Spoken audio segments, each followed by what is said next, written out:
Hello students, कैसे हैं आप सभी लोग। मैं हूं Pooja Singh and welcome back to my channel accounting master class. And this is the 16th lecture of our 1000 MCQ series. और मैं उम्मीद करती हूं कि आपने जो लास्ट के 15 लेक्चर्स हैं वो देख लिए होंगे। मुझे कमेंट सेक्शन में जरूर बताइएगा कि आपको कैसे लगे, क्योंकि मैं जानना चाहती हूँ कि ये जो मैंने एमसीक्यू सीरीज स्टार्ट की है, is this really helpful for you और नॉट। एक बात मैं और कहना चाहती हूँ, कुछ बच्चों के मुझे मैसेज आए कि मैम ये जो एमसीक्यू के वीडियोस हैं ये थोड़े से लेंदी हो रहे हैं। तो वैसे मैं पूरी कोशिश करती हूँ कि ये जो वीडियोस हैं 20 से 25 मिनट से ज़्यादा के ना हो, बट सॉल्यूशन डिस्कस करते करते टाइम कैसे बढ़ जाता है ये पता ही नहीं चलता। और एक बात और है कि मेरा पर्पस इन एमसीक्यू को कराने का केवल आपको सॉल्यूशन बताना नहीं है, वो सॉल्यूशन आया कहाँ से, वो सॉल्यूशन क्यों है, ये जानना ज़्यादा ज़रूरी है। और एक और पर्पस है कि इस क्वेश्चन के थ्रू, जो भी हम क्वेश्चन डिस्कस कर रहे हैं एमसीक्यू में, उन क्वेश्चंस के थ्रू जो बेसिक कॉन्सेप्ट है उस टॉपिक का वो मैं आपका क्लियर कर सकूं, वो मैं बताने की कोशिश करती हूँ। तो ये बात एकदम मत सोचिएगा कि मैम बहुत डेप्थ में चली जाती हैं, टाइम वेस्ट होता है, जल्दी जल्दी ज्यादा क्वेश्चन हम एक वीडियो में कवर कर लें। तो ज्यादा नहीं, क्वांटिटी नहीं करना है, हमें ज्यादा क्वेश्चन अटेम्प्ट नहीं करने हैं, पर कम क्वेश्चन करो बट उसका पूरा कॉन्सेप्ट क्लियर हो जाए, वो ज्यादा इंपॉर्टेंट है। क्योंकि क्वेश्चन, मैं एक बार पहले भी कई बार कहती हूँ कि क्वेश्चन डायरेक्टली नहीं पूछे जाएंगे कॉम्पिटेटिव एग्जाम में, क्वेश्चन हमेशा घुमा के ही पूछे जाएंगे। तो अगर बेसिक कॉन्सेप्ट क्लियर है तभी आंसर कर पाएंगे, इसीलिए मैं हर क्वेश्चन का जो बेसिक कॉन्सेप्ट है, उस क्वेश्चन में जितने भी टर्म्स यूज हुए हैं उनको मैं डिटेल में एक्सप्लेन करती हूँ। इसीलिए समय थोड़ा ज्यादा लग जाता है, क्वेश्चन हम कम कर पाते हैं, बट कोई बात नहीं, कम से कम जो क्वेश्चन किया वो पक्का तो हो गया। अब हमेशा के लिए वो हो गया कि अब वो क्वेश्चन आया या उससे रिलेटेड क्वेश्चन आया, देन यू कैन सॉल्व।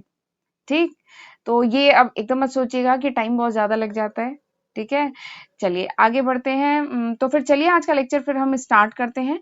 और एक बात और, लेक्चर अगर पसंद आया करे, कुछ नॉलेज गेन किया करे, कुछ कॉन्सेप्ट क्लियर हुआ करे, ठीक है, तो मेरे वीडियो को लाइक भी कर दिया करिए। ठीक है, चलिए आगे बढ़ते हैं। फर्स्ट क्वेश्चन है, पहला क्वेश्चन है, ओवर टाइम इज, पहला क्वेश्चन है over time is, over time क्या होता है। actual hour being more than normal time, actual hour being more than standard time, standard hour being more than actual hour being less than standard time। ठीक है, ये चार option आपको दिए हैं और सवाल है what is over time. Over time is, over time क्या है। तो हमने जब लेबर कॉस्ट पढ़ा था तो वहां पे ये ओवर टाइम टर्म यूज हुआ था, लेबर के केस में होता है। ठीक है, तो ओवर टाइम क्या होता है कि कभी कभार वर्कर को एक्स्ट्रा टाइम देना पड़ता है, ओवर टाइम एक्स्ट्रा काम करना पड़ता है, ज्यादा टाइम देना पड़ता है above the normal hour of work, यानी नॉर्मल आवर से ज्यादा टाइम कभी कभार वर्कर को देना पड़ता है। ठीक है, तो उसी को कहा जाता है ओवर टाइम। तो कौन सा ऑप्शन सही होगा, ऑप्शन ए, यानी overtime is actual hour being more than normal hour. ठीक है, नॉर्मल टाइम से ज्यादा टाइम जो वर्कर देता है that is called over time. ठीक, चलिए अगला क्वेश्चन करते हैं। अगला क्वेश्चन क्या है, the allotment of whole items of cost centre और कॉस्ट यूनिट इज कॉल्ड। जो जितने भी आइटम है कॉस्ट सेंटर के या कॉस्ट यूनिट के, इनको जो अलॉट किया जाता है, इनका जो अलॉटमेंट होता है, इसको क्या कहा जाता है। इसको कॉस्ट एलोकेशन कहते हैं, कॉस्ट अपोर्शमेंट कहते हैं, या ओवरहेड एब्जॉर्प्शन कहते हैं, या नन ऑफ द अबव। ठीक, तो हमने एक टॉपिक पढ़ा था अलॉटमेंट, या मतलब एक टॉपिक पढ़ा था जिसमें हमने पढ़ा था ना एलोकेशन के बारे में, एब्जॉर्प्शन और अपोर्शमेंट के बारे में, और रीअपोर्शमेंट भी पढ़ा था। तो ये जो कुछ टॉपिक है ना, this is very important topic of overhead. Overhead के अंदर में टॉपिक आता है कॉस्ट अकाउंटिंग में, और ये बहुत ही इंपॉर्टेंट टॉपिक है। स्टूडेंट्स इसमें थोड़ा सा कंफ्यूज रहते हैं, इसीलिए मैंने सेपरेट वीडियो बनाई हुई है इन सारे टॉपिक पे। एलोकेशन अलग, अपोर्शमेंट अलग, रीअपोर्शमेंट, एब्जॉर्प्शन, सबको डिटेल में अलग अलग वीडियोस में मैंने कवर किया है, तो एक बार आप वो भी रेफर कर सकते हैं। बट फिलहाल यहाँ पे क्या पूछा जा रहा है, यहाँ पे पूछा जा रहा है कि कॉस्ट सेंटर या कॉस्ट यूनिट पे जो हम जितने भी आइटम होते हैं उनका जो अलॉटमेंट करते हैं, इसको क्या कहा जाता है। तो इसका आंसर है कॉस्ट एलोकेशन, इसको हम कहते हैं कॉस्ट एलोकेशन। कॉस्ट एलोकेशन क्या होता है, ये एक प्रोसेस है of charging the full amount of overhead cost to a particular cost centre, किसी पर्टिकुलर कॉस्ट सेंटर पे। ठीक है, किसी पर्टिकुलर कॉस्ट सेंटर पे उस कॉस्ट सेंटर के जितने भी इनडायरेक्ट खर्चे हैं उनको जब हम चार्ज करते हैं fully on that cost centre only. ठीक है, यानी किसी पर्टिकुलर डिपार्टमेंट के खर्चे जो केवल उसी डिपार्टमेंट के हैं, उन्हें उस डिपार्टमेंट पे चार्ज करना, पूरा अमाउंट उसी डिपार्टमेंट पे चार्ज करना, इसको कहा जाता है कॉस्ट एलोकेशन। हमने एलोकेट कर दिया, ठीक है, हमने पूरे खर्चे को उसी डिपार्टमेंट पे एलोकेट कर दिया, this is called cost allocation. जैसे कि एग्जाम्पल बताती हूँ, सपोज करिए कोई फोरमैन है, कोई डिपार्टमेंट ए है, उसका एक फोरमैन है, उसको जो सैलरी दी गई, ठीक है, एक फोरमैन है, वो डिपार्टमेंट ए का एम्प्लॉय है, ठीक है, उसको जो भी सैलरी दी गई, तो इट्स एक्सपेंस, ये खर्चा है। और ये जो खर्चा है, क्योंकि ये डिपार्टमेंट ए का है, क्योंकि फोरमैन जो है वो डिपार्टमेंट ए का है, तो इस एक्सपेंस को हम डायरेक्टली चार्ज करेंगे किस पे, डिपार्टमेंट ए पे। इस खर्चे को पूरा का पूरा किस कॉस्ट सेंटर पे चार्ज किया जाएगा, डिपार्टमेंट ए पे, तो इसको कहते हैं कॉस्ट एलोकेशन। बट अपॉर्चमेंट भी हमने पढ़ा था ना, कुछ कॉमन खर्चे होते हैं, जैसे रेंट वगैरह है, रेंट है फैक्ट्री का, इंश्योरेंस है, ठीक है, ये कुछ कॉमन खर्चे हैं, ठीक है। तो इन खर्चों को क्या किया जाता है, इन खर्चों को किसी पर्टिकुलर कॉस्ट सेंटर पे एलोकेट नहीं किया जाता है, इन्हें क्या किया जाता है, अपोर्शन। अपोर्शन मतलब होता है एक प्रॉपर प्रपोर्शन में डिफरेंट डिपार्टमेंट में डिवाइड करना, ठीक है। अगर फैक्ट्री में डिपार्टमेंट ए है, डिपार्टमेंट बी है, डिपार्टमेंट सी है, तो ये जो रेंट का खर्चा है एक प्रॉपर प्रपोर्शन में तीनों डिपार्टमेंट में डिवाइड करना, तो वो होता है अपोर्शमेंट। बट यहाँ पे तो पूरे आइटम को किसी पर्टिकुलर डिपार्टमेंट में चार्ज किया जा रहा है ना, डिपार्टमेंट यहाँ पे कॉस्ट सेंटर है, कॉस्ट सेंटर पे चार्ज किया जा रहा है ना, तो इट्स अ कॉस्ट एलोकेशन। ठीक, चलिए आगे बढ़ते हैं, अगला क्वेश्चन देखते हैं। ये क्वेश्चन रिकंसिलेशन से है। In reconciliation statement expense shown only in financial statement financial account are. Reconciliation statement में वो खर्चा जिसे केवल फाइनेंशियल अकाउंट में रिकॉर्ड किया जाता है, ठीक है। ऑप्शन क्या है, this is added to financial profit, this is deducted from financial profit, this is ignored या एडेड टू कॉस्टिंग प्रॉफिट, ठीक है। तो हमने रिकंसिलेशन स्टेटमेंट पढ़ा था, ठीक है, ये क्वेश्चन वहीं से है। रिकंसिलेशन स्टेटमेंट पहले थोड़ा सा बता देती हूँ, ये जो रिकंसिलेशन स्टेटमेंट है ये होता क्या है, ठीक है। तो रिकंसिलेशन स्टेटमेंट में बेसिकली हम रिकंसाइल करते हैं profit which is shown by two books. जो प्रॉफिट है विच is shown by two books, जो दो बुक प्रॉफिट शो करती है उनके प्रॉफिट को हम रिकंसाइल करते हैं, ठीक है।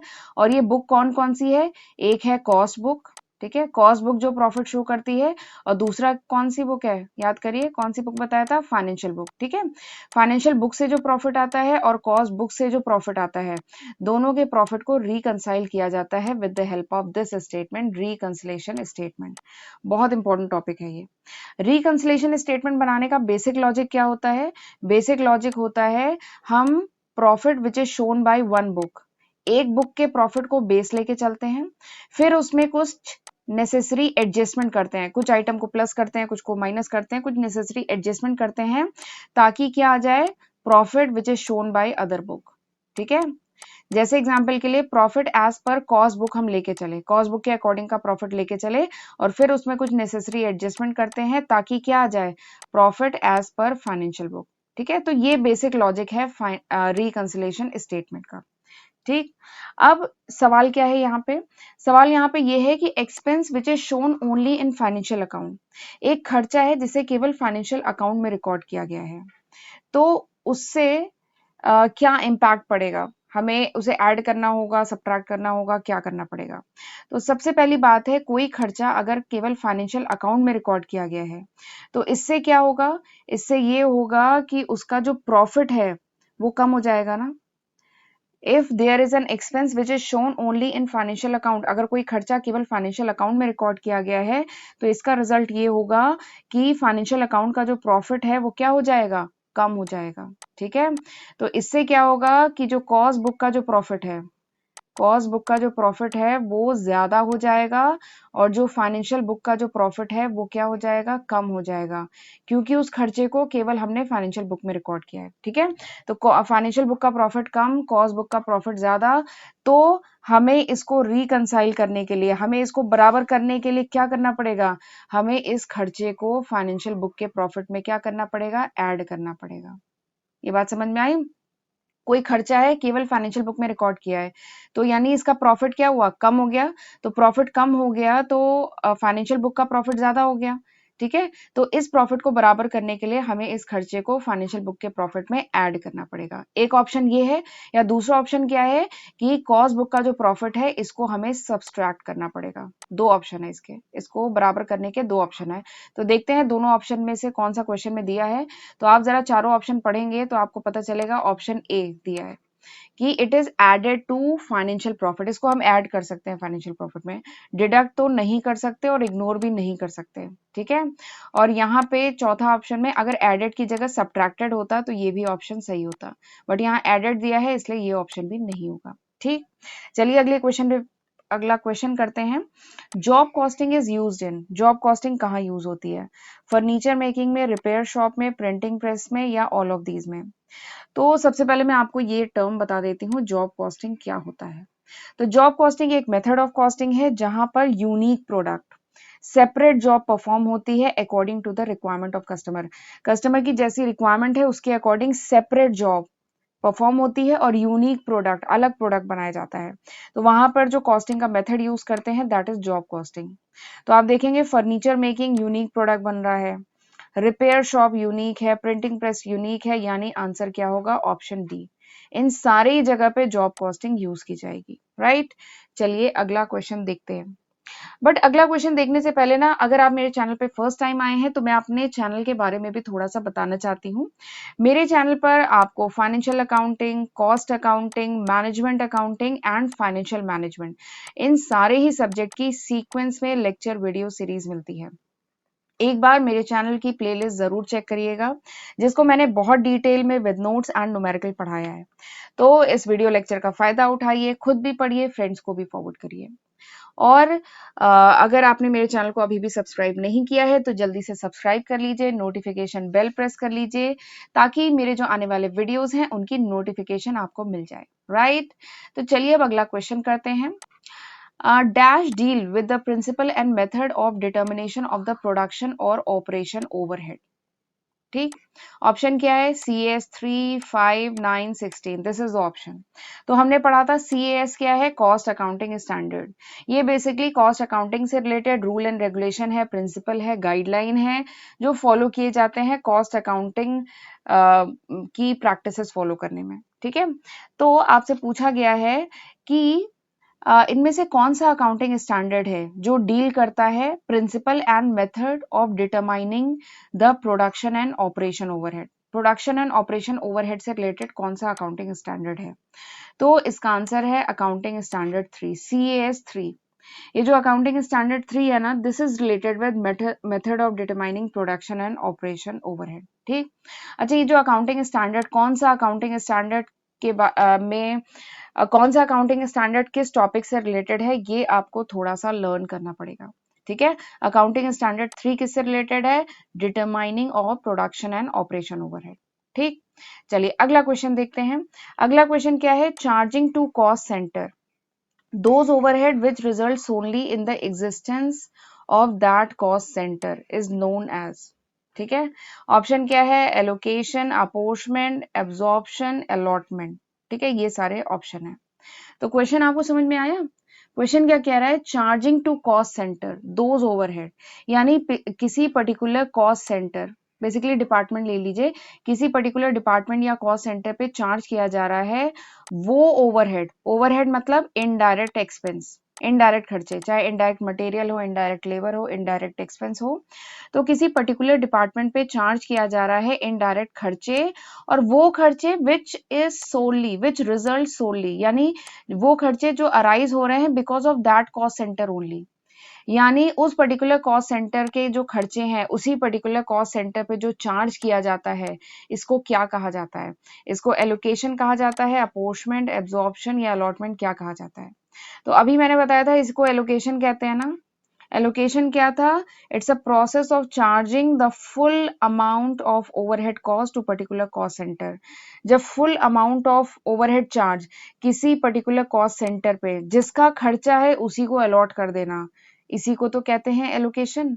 अपोर्शमेंट मैंने बताया था कि डिस्ट्रीब्यूट करना, कॉमन खर्चों को डिफरेंट डिपार्टमेंट के बीच में डिस्ट्रीब्यूट करना, वो होता है अपोर्शमेंट।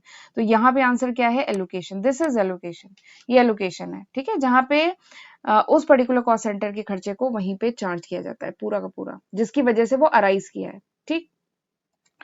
अगला क्वेश्चन देखते हैं, joint cost is suitable for. Joint cost किस टाइप की इंडस्ट्री के लिए सुटेबल है? Infrastructure industry, ornament industry, oil industry, fertiliser industry, ठीक है। तो सबसे पहले तो मैं आपको ये टर्म बता देती हूँ, जॉइंट का कॉस्ट होती क्या है, आप खुद आंसर कर लेंगे। जॉइंट कॉस्ट क्या होती है? जॉइंट कॉस्ट वो मैन्युफैक्चरिंग या वो प्रोडक्शन कॉस्ट होती है which arises in the joint production process. जो जॉइंट प्रोडक्शन प्रोसेस में जो खर्चा अराइज करता है, मैन्युफैक्चरिंग कॉस्ट अराइज करती है, प्रोडक्शन कॉस्ट अराइज करती है, उसे जॉइंट कॉस्ट कहते हैं। इसमें क्या होता है? There is a common input.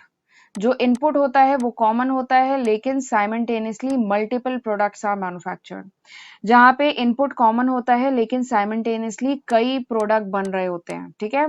तो ये जो कई प्रोडक्ट बनते हैं ना, इनको कहते हैं जॉइंट प्रोडक्ट, ठीक। तो इसका जो खर्चा आता है ना, जो इनपुट का जो खर्चा आता है, इसको कहा जाता है जॉइंट कॉस्ट, ठीक। ये बात समझ में आई? तो आपने देखा होगा जहाँ पे क्रूड ऑयल की प्रोसेसिंग होती है, जब क्रूड ऑयल की प्रोसेसिंग होती है तब क्या होता है? साइमल्टेनियसली आपको गैसोलीन भी मिल रहा होता है, डीजल मिलता है, जेट फ्यूल मिलता है, लुब्रिकेंट ऑयल मिलते हैं, और भी कई प्रोडक्ट्स मिलते हैं, ठीक है। तो वहां पे क्या है? There is a common input और मल्टीपल आउटपुट मिल रहे हैं। तो ये सब क्या है? These are the joint product. और इसके मैन्युफैक्चरिंग में जो खर्चा आ रहा है उसको कहा जाता है जॉइंट कॉस्ट। तो बताइए कौन सा ऑप्शन सही होगा? Option C is the correct answer, oil industry में यूज होता है, ठीक है। चलिए अगला क्वेश्चन देखते हैं, which of the following is consider as accounting record. इसमें कौन सा अकाउंटिंग रिकॉर्ड है? Bin card, bill of material, store ledger, none of these, ठीक है। तो चलिए मैं सबसे पहले इन चारों आइटम के, तीन आइटम, नन ऑफ दीज तो कुछ होता ही नहीं है, इन तीन आइटम के बारे में थोड़ा सा बता देती हूँ। बिन कार्ड क्या होता है? तो ये बेसिकली मटेरियल कंट्रोल में हमने वैसे ये सब पढ़ा हुआ है, ठीक है। मटेरियल कंट्रोल में जो स्टोर में जो मटेरियल रखे जाते हैं, ठीक है, रॉ मटेरियल स्टोर किए जाते हैं, तो वहां पे ये सारे टर्म्स यूज होते हैं। बिन कार्ड क्या होता है? बिन, देखिए बिन मतलब होता है कंटेनर, डस्टबिन कहते हैं ना, डस्टबिन, जिसमें हम डस्ट रखें, डस्ट का कंटेनर जो होता है दैट इज कॉल्ड डस्टबिन। यहाँ पे बिन मतलब होता है कंटेनर, ठीक है। तो ये बिन कार्ड बेसिकली क्या होता है कि स्टोर में, जो फैक्ट्री है वहां के स्टोर में जो भी रैक्स होते हैं, जो भी कंटेनर होते हैं जहाँ पे मटेरियल रखा गया है, उन पे एक कार्ड लगा होता है, और उस कार्ड में सारी डिटेलिंग होती है कि कितना मटेरियल इशू हो रहा है, कितना मटेरियल रिसीव हो रहा है, इसकी डिटेलिंग होती है, ठीक है। तो उसी को बिन कार्ड कहते हैं। हर रैक पे, हर कंटेनर पे, ठीक है, जहाँ मटेरियल होता है वहां पे लगा होता है बिन कार्ड, ठीक है।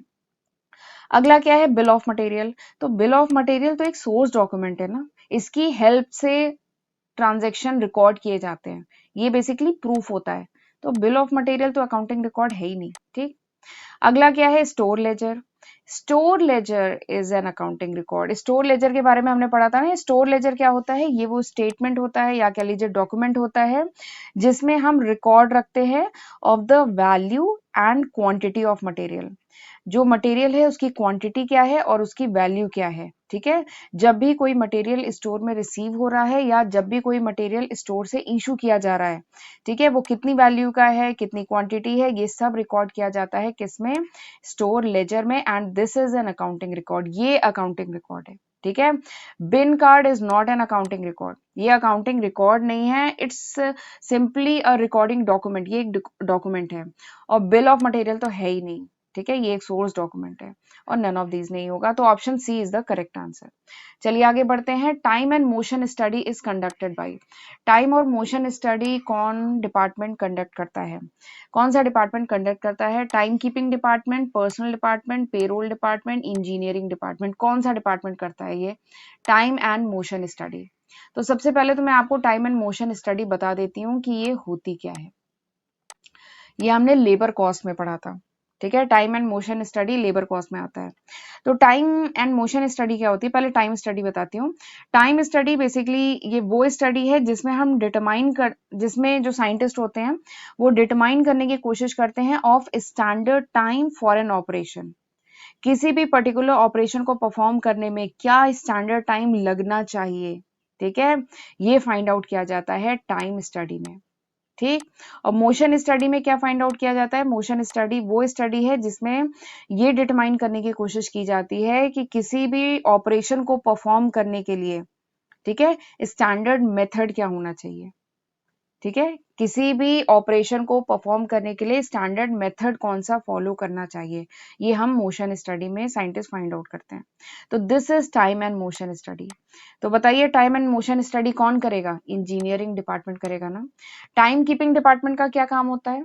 ये जो टाइम कीपिंग डिपार्टमेंट है इसका क्या काम होता है? टाइम कीपिंग डिपार्टमेंट का काम होता है जो वर्कर्स होते हैं उनके टाइम का रिकॉर्ड करना।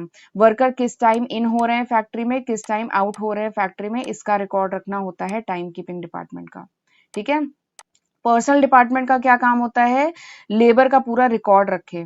ठीक है, लेबर की सारी डिटेल रखें, लेबर्स का रिक्रूटमेंट करें, प्लेसमेंट करें, ये सब होता है पर्सनल डिपार्टमेंट का काम, वर्कर्स का। ठीक है, अगला जो पेरोल डिपार्टमेंट है, it is responsible for the payment of salary. Payroll department का काम है सैलरी से, वेजेस से रिलेटेड जो काम होता है, वर्कर को पेमेंट करना, ये सब पेरोल डिपार्टमेंट का काम है। ठीक है, इंजीनियरिंग डिपार्टमेंट करता है time and motion study, right. चलिए आगे बढ़ते हैं, अगला क्वेश्चन देखते हैं। Time keeping refers to, time keeping से क्या मतलब है? Time spend by worker on the job, time spend by worker in the factory, time spend by worker without the job, time spend by worker on their job. ठीक है, तो time keeping का मतलब है कितना टाइम वर्कर फैक्ट्री में spend करता है, this is the meaning of time keeping. ठीक है, जॉब पे कितना टाइम दे रहा है ये तो एक अलग कॉन्सेप्ट है। टाइम कीपिंग डिपार्टमेंट जो है ये रिकॉर्ड रखता है, अभी बताया था, ये रिकॉर्ड रखता है कि वर्कर फैक्ट्री में कब इन हुआ कब आउट हुआ। तो time keeping is all about time spend by worker in the factory. ठीक, चलिए अगला क्वेश्चन देखते हैं। Royalty paid on sale 89,000। ठीक है, सेल हुई उस पर रॉयल्टी पे की गई 89,000। सॉफ्टवेयर डेवलपमेंट चार्जेस हैं रिलेटेड प्रोडक्ट से, वो हैं 22,000। आपको बताना है डायरेक्ट एक्सपेंस कितना है। ठीक है, तो मैं सबसे पहले आपको डायरेक्ट एक्सपेंस बता देती हूँ। ठीक है, डायरेक्ट एक्सपेंस होता क्या है? आपको दो खर्चे दिए गए हैं, एक है रॉयल्टी पे की गई है वो बताया गया है, और सॉफ्टवेयर डेवलपमेंट चार्जेस बताए गए हैं। आपसे पूछा गया है डायरेक्ट एक्सपेंस क्या है, सॉरी डायरेक्ट एक्सपेंस कितना है, कैलकुलेट करके बताना है। तो सबसे पहले मैं आपको डायरेक्ट एक्सपेंस बता देती हूँ। डायरेक्ट एक्सपेंस बेसिकली वो कॉस्ट होती है विच इज डायरेक्टली आइडेंटिफिएबल और which is directly link with the cost object. वो खर्चा जो डायरेक्टली आइडेंटिफिएबल है प्रोडक्ट से, कॉस्ट ऑब्जेक्ट से, या डायरेक्टली लिंक है कॉस्ट ऑब्जेक्ट से, उसको हम डायरेक्ट एक्सपेंस कहते हैं। ठीक है, और वो खर्चा जो डायरेक्ट मटेरियल का ना हो और डायरेक्ट लेबर का ना हो, वो खर्चा जो न डायरेक्ट मटेरियल हो न डायरेक्ट लेबर हो, और वो प्रोडक्ट से डायरेक्टली लिंक हो, प्रोडक्ट से डायरेक्टली आइडेंटिफिएबल हो, उसे डायरेक्ट एक्सपेंस कहते हैं। ठीक है, तो ये जो रॉयल्टी पे की गई है सेल में, this is direct expense. Software development charges जो है, दिस इज डायरेक्ट एक्सपेंस। तो क्या करेंगे, इन दोनों को सिंपली हम जोड़ देंगे। ठीक है, हम इनको सिंपली जोड़ेंगे, we will get the answer. 89,000 और 22,000 को जोड़ेंगे तो कितना आ जाएगा, 1,11,000। तो option B is the correct answer. ठीक है, नेक्स्ट क्वेश्चन क्या है? Direct expense that does not meet the test of materiality can be dash part of overhead. वो डायरेक्ट एक्सपेंस जो टेस्ट ऑफ मटेरियलिटी नहीं पास करता है, वो किसका पार्ट होता है? मतलब वो this is treated as a part of overhead या not treated as a part of overhead, या all of these, none of these. ठीक है, ये आपको बताना है। ये काफी अच्छा क्वेश्चन है, टेस्ट ऑफ मटेरियलिटी पे। तो सबसे पहले तो ये टर्म आपको मैं बता देती हूँ, मटेरियलिटी क्या होती है। तो मटेरियलिटी मतलब होता है सिग्निफिकेंट, ठीक है, इंपॉर्टेंट, जिसकी कुछ कुछ सिग्निफिकेंट अमाउंट हो। वैसे हमने ये पढ़ा है क्लास 11th में, जब हमने कॉन्सेप्ट एंड कन्वेंशन पढ़ा था ना, तो हमने मटेरियलिटी का कॉन्सेप्ट पढ़ा था। मटेरियलिटी मतलब कोई भी इंफॉर्मेशन सिग्निफिकेंट होनी चाहिए, उसकी कुछ साइज होनी चाहिए, बहुत लो वैल्यू का नहीं होना चाहिए। लो वैल्यू है means it is immaterial, insignificant. अगर वो खर्चा कुछ अमाउंट तो होना चाहिए ना, तो वो मटेरियल इंफॉर्मेशन है, सिग्निफिकेंट इंफॉर्मेशन है। तो मैंने वहां पे एक कॉन्सेप्ट आपको बताया था कि चलिए इस क्वेश्चन में केवल डायरेक्ट एक्सपेंस के बारे में बात हो रही है, बट मैं आपको डायरेक्ट मटेरियल और डायरेक्ट एक्सपेंस दोनों के बारे में बताती हूँ।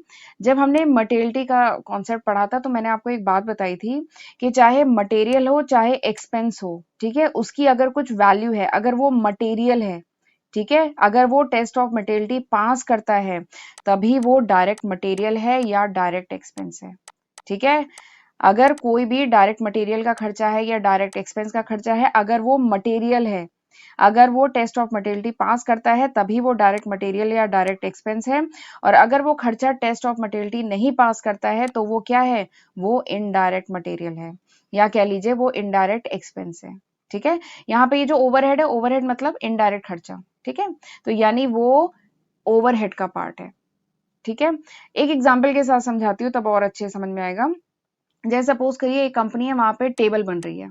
ठीक है, एक फैक्ट्री है जहां पे टेबल बन रही है, और एक टेबल बनने में एक स्क्रू यूज होता है। ठीक है, एक टेबल बनने में एक स्क्रू यूज होता है, कोई स्पेशल टाइप का स्क्रू होगा। ठीक है, वो यूज होता है, केवल एक स्क्रू यूज होता है। तो वैसे तो अगर मैं बात करूं, इस स्क्रू का जो खर्चा है ये क्या आएगा, ये डायरेक्ट मटेरियल होना चाहिए, क्योंकि देखिए ये प्रोडक्ट का डायरेक्टली प्रोडक्ट से रिलेटेड है, प्रोडक्ट का पार्ट है। ठीक है, तो ये डायरेक्ट मटेरियल होना चाहिए। लेकिन ये जो स्क्रू है, फैक्ट्री ने किलो के हिसाब से स्क्रू एक बार में खरीद लिया है। ठीक है, और ये स्क्रू की जो वैल्यू है, दिस इज इमटेरियल, ये बहुत ही इनसिग्निफिकेंट, बहुत स्मॉल वैल्यू है। ये किलो के हिसाब से एक बार में स्क्रू खरीद लिया गया है, और हर टेबल में एक स्क्रू लग जाता है। ठीक है, तो ये जो स्क्रू का खर्चा है, क्योंकि ये इमटेरियल है, ये बहुत लो वैल्यू है, इनसिग्निफिकेंट अमाउंट है, तो it is a part of indirect material. ये इनडायरेक्ट मटेरियल का पार्ट होगा, यानी कि ये ओवरहेड का पार्ट होगा। ठीक है, ऐसे ही इनडायरेक्ट एक्सपेंस के लिए भी होता है। ठीक है, तो आपको समझ में आ गया कि डायरेक्ट एक्सपेंसेस जो टेस्ट ऑफ मटेरियलिटी नहीं पास करें वो किसका पार्ट होगा, this is treated as a part of overhead, ये ओवरहेड का पार्ट होगा। ठीक, ये बहुत ही इंपॉर्टेंट कॉन्सेप्ट है। चलिए आगे बढ़ते हैं, अगला क्वेश्चन देखते हैं। CAS 21 कॉस्ट अकाउंटिंग स्टैंडर्ड 21 किससे रिलेटेड है? तो मैंने बताया था थोड़ा सा लर्न करना पड़ेगा। ये जो कॉस्ट अकाउंटिंग स्टैंडर्ड 21 है, this is related with quality control cost. ठीक है, ये जो 21 अकाउंटिंग स्टैंडर्ड है, ये क्वालिटी कंट्रोल कॉस्ट से रिलेटेड है। ठीक है, यहाँ पे बताया गया है कि क्या मेथड, क्या प्रिंसिपल फॉलो करने चाहिए for the measurement of quality control cost. ठीक है, तो देखते हैं यहाँ पे ऑप्शन क्या क्या है। Capacity determination, joint cost, direct expense. तो यहाँ पे तो ऑप्शन दिया ही नहीं है क्वालिटी कंट्रोल, तो option D is the correct answer. Right, अगला क्वेश्चन देखते हैं। Standard deal with the determination of average transportation cost. कौन सा अकाउंटिंग स्टैंडर्ड है जो एवरेज ट्रांसपोर्टेशन कॉस्ट से रिलेटेड है? तो इसका जवाब है अकाउंटिंग स्टैंडर्ड 5। ये जो कॉस्ट अकाउंटिंग स्टैंडर्ड 5 है, it deal with the determination of average transportation cost. Right, चलिए आगे देखते हैं, अगला क्वेश्चन क्या है। कौन सा अकाउंटिंग स्टैंडर्ड है which deal with the principle and method of determining depreciation and amortisation expense, amortisation cost? तो अकाउंटिंग स्टैंडर्ड 16 है। ये सब आपको लर्न करने पड़ेंगे थोड़े से। ठीक है, एक बार जरूर इसको लर्न कर लीजिएगा। अकाउंटिंग स्टैंडर्ड 16 है, इसमें बताया गया है कि method of determining depreciation and amortisation cost. ठीक, चलिए अब अगला क्वेश्चन देखते हैं। Batch costing is suitable for sugar industry, chemical industry, pharma industry, oil industry. Batch costing इन चारों में से किसके लिए सूटेबल है? तो वैसे लास्ट लेक्चर जो एमसीक्यू का था, वहां मैंने बैच कॉस्टिंग बताया था, एक बार फिर से बता देती हूँ अगर आपने वो वीडियो नहीं देखा है तो। बैच कॉस्टिंग एक मेथड ऑफ कॉस्टिंग है जो उन इंडस्ट्री, उन फर्म्स में यूज किया जाता है जहां पे identical product, similar components large quantity में बनाए जा रहे हो एट अ टाइम। ठीक है, जहां पे प्रोडक्ट बैचेस में, लॉट्स में बनाए जा रहे हो, और वहां पे जो कॉस्ट फाइंड आउट की जाती है वो बैच की कॉस्ट फाइंड आउट की जाती है। ठीक है, तो जो शुगर इंडस्ट्री है वहां पे प्रोसेस कॉस्टिंग यूज होता है। ठीक है, केमिकल इंडस्ट्री, यहाँ पे प्रोसेस कॉस्टिंग यूज होता है। ऑयल इंडस्ट्री, यहाँ पे प्रोसेस कॉस्टिंग यूज होता है। लेकिन जो फार्मा इंडस्ट्री या जो ड्रग इंडस्ट्री है, ठीक है, जहाँ मेडिसिन बन रही है, यहाँ पे लॉट्स में प्रोडक्शन होता है, तो यहाँ पे बैच कॉस्टिंग यूज होता है। ठीक, option C is the correct answer.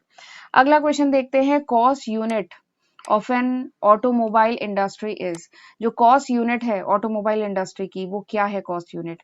Cubic metre, bed night, number of call, number of vehicle. तो वैसे तो ऑप्शन देख के हमें समझ में आ रहा है कि केवल ऑप्शन डी है which is related with automobile industry. Option D है जहां पे व्हीकल की बात हो रही है, ऑटोमोबाइल इंडस्ट्री से रिलेटेड है, तो यानी ऑप्शन डी करेक्ट आंसर होगा। बट चलिए मैं आपको थोड़ा सा कॉस्ट यूनिट बता देती हूँ। कॉस्ट यूनिट क्या होता है? कॉस्ट को मेजर किस यूनिट में किया जाएगा, किस इकाई में कॉस्ट को मेजर किया जाएगा, that is called cost unit.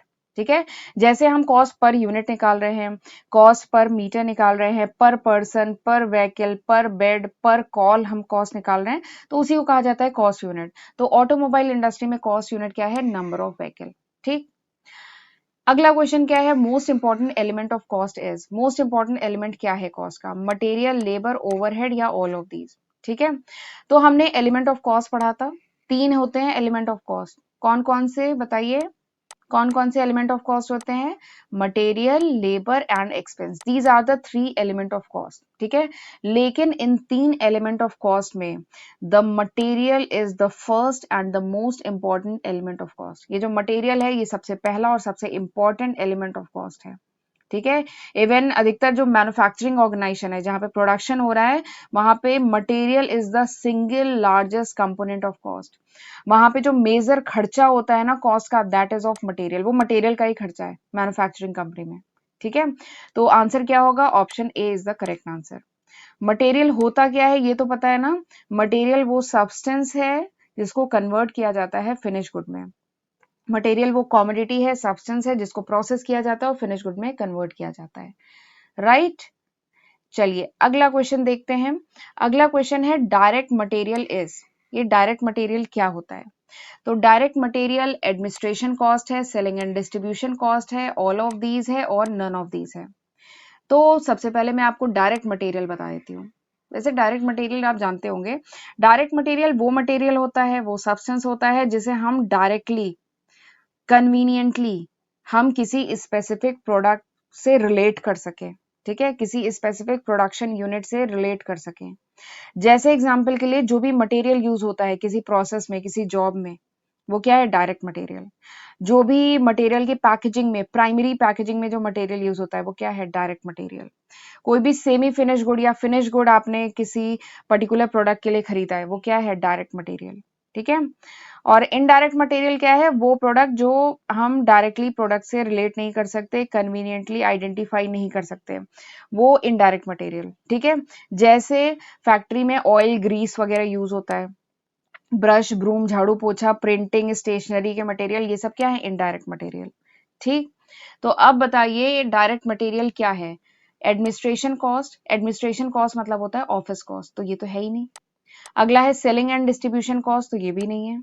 अगला क्या है? ऑल ऑफ दीज, ये तो होगा ही नहीं। तो आंसर क्या है? Option D is the correct answer. Direct material इनमें से कुछ भी नहीं है। ठीक है, so this was the last question of this lecture. ये हमारे लेक्चर का, आज के लेक्चर का आखिरी क्वेश्चन था। मैं उम्मीद करती हूँ कि आज जो मैंने क्वेश्चन कराए आपको अच्छे से समझ में आए होंगे।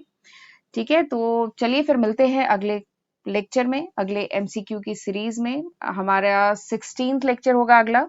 ठीक है, 16 नहीं 17th लेक्चर होगा। तो फिर चलिए फिर मिलते हैं अगले लेक्चर में, तब तक अपना ध्यान रखिएगा और पढ़ते रहिएगा। God bless you, see you in next lecture.